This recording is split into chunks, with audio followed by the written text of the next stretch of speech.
नाज़रीन, ये मंज़र है भिंडी में ढक्की के मकाम पर।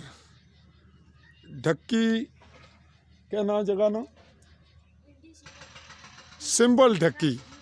नाज़रीन, यहाँ मुनव्वर हजाम का मामला चल रहा है उमर वालिद नज़र सुलेमान वगैरह के साथ। ये चंद दिन कबल जब यहीं पर सहाफ़ी चौधरी फजल रहमान पर हमला हुआ तो ये उस वक्त ग्राउंड था और यहाँ पहाड़ था।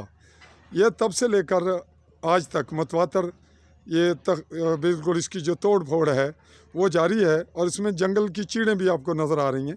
इसकी किस्म क्या है, इस पे पटवारी क्या रिपोर्ट दे रहा है, क्या महकमा माल का इसमें कोई रोल है, वो इसको सरकारी को दूसरे की मलकियत कैसे बना, इसकी दस्तावेज़ात कैसे बनी, और इस घराने का जहाँ मैं मौजूद हूँ इनका रास्ता कहाँ पे था, कहाँ गया, इनके मवेशी कहाँ से गुजरेंगे और इनको मुक़य्यद करने का मकसद क्या है, जिनकी मलकियत है ये कहाँ जाएंगे, इनकी कौम हजाम है, क्या इनका हजाम होना कहीं जुर्म ठहरा है, इस जुर्म की इन्हें कौन सी सज़ा दी जा रही है, क्या मुस्तकबिल करीब में इस घराव का मकसद इस जगह से इनको देश निकाला करना है ताकि ये खौफज़दा होकर यहाँ से चले जाएं और फिर ये मुकम्मल तौर पर इनके कब्ज़े में आ जाए।